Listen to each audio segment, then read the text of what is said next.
Over the past week, I've really been cognizant of bringing, feeling my face. And in doing so, I, I realize I have to be careful when I'm aware of my face, because I'm aware that my face is making some really crazy faces. So there's all this in trying to bring the awareness into my face. There's all this tension in my up here in my neck, and I feel it pulling, and I feel that energy. And I've probably spoken about this before, but it's been very intense. And I'll be sitting there and bringing the awareness into my face, and just I mean, it's doing it now even.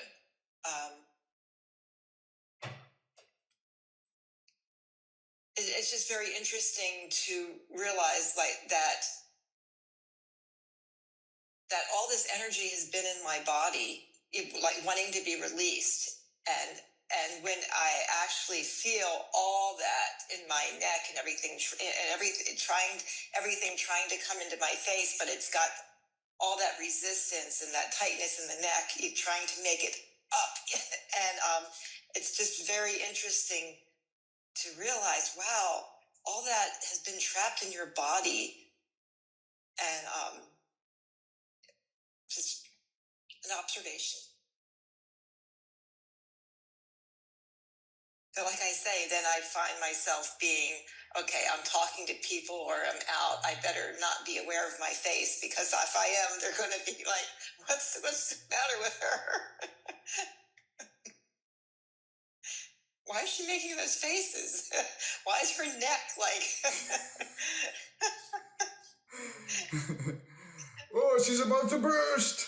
Right, exactly. But it's just nice to be aware of it and to know, wow, that all this energy can be released, and it's all, it's working its way. It's a process, and it's just, yeah, it's good to know that it's okay. When this happens, it's okay. And yeah, that's it. I'm going to mute now. No, how wonderful. Please don't mute. I wish to speak with you. Okay. If it is okay with you. Yes. It is so enjoyable and beautiful. In some sort of impersonal way, I am being known to exist by you, who is aware of this. It is very nice. Well, in speaking of it, I feel a lightness after speaking about it, because it's something that I realize it's been happening, but I haven't spoken about it. And in speaking about it, I can laugh now and everything, and that feels really good. Well, it is following that whole process that you were speaking of, isn't it? Please, if I am incorrect, just let me know. All the, we can call it the pent-up energy of sympathetic activation that was initiated at some other time is finding its way to your face. But to get to your face, it has to go through the other parts of the anatomy, the body mind, that have held it trapped. And I do emphasize body mind, not just body, because the one who holds on to stuff is not the body. The body wants to be free. Please get me out of here. I can't take it anymore. But then the body mind saying, it is not safe. I can't do it. What if they're going to think of me, that I'm crazy? Or maybe I will be, maybe I am crazy. But as it rises up, then I begin to know what it meant to me to be holding on to all of this information for all these decades. I understand exactly what it meant to me to be holding on to it. Oh, this is as I ascribe this to that and that to this, and what a jumble. But all that becomes nonsense the second it reaches my face, where I realize, oh, I'm free. That is all that matters. It means nothing. Nothing. Nothing. It means absolutely nothing.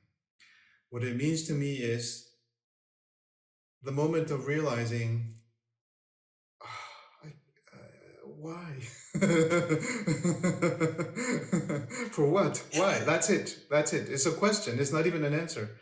Why? And then even that is forgotten, and I'm free from it. The motor expression, the behavior is complete. It comes out of my face. I say it just as you do now. I am free.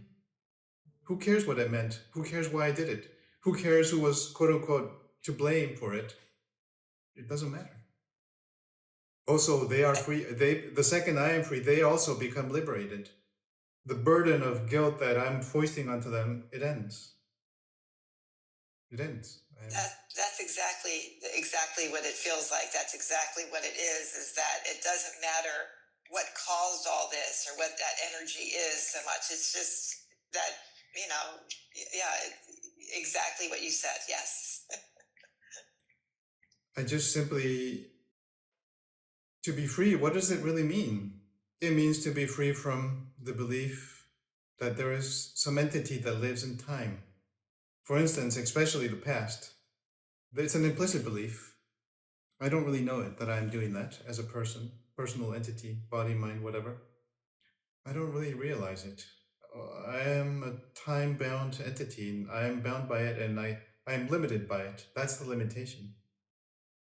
But no, I'm not. And as you find it out, just as you are, it's so ordinary, isn't it? There was all this energy, and it was like, oh, I can't go out, no. And then it comes out, oh, what a relief. What a bother for nothing, you know. It is just a fear. Um, it's fear for basically the fear of being punished again, isn't it? Because that's what set it. That's what set the conditioning in place. I am punished.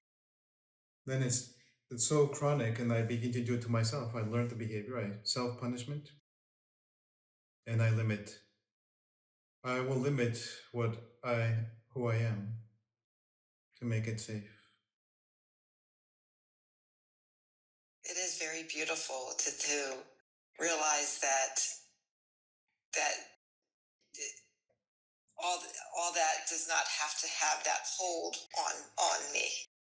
It's free. Yeah, it's like all these years I've let this like I say, have this grip on me, and I can just let it go.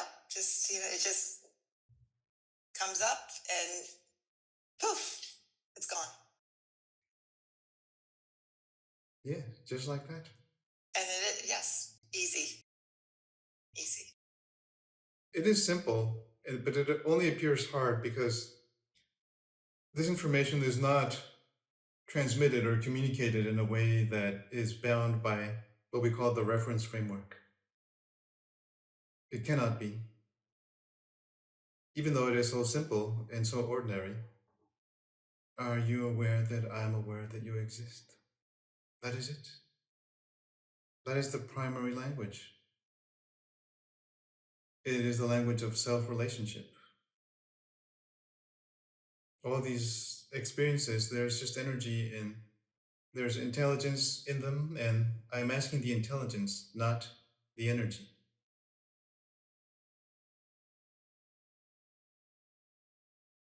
They are aware that we are aware that they exist. But I must really try for myself to find out if this is just a bunch of gibberish or if it is actionable intelligence for myself.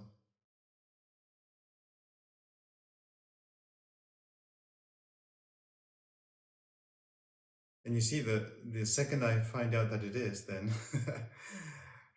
the game's over. What a joy. Thank you.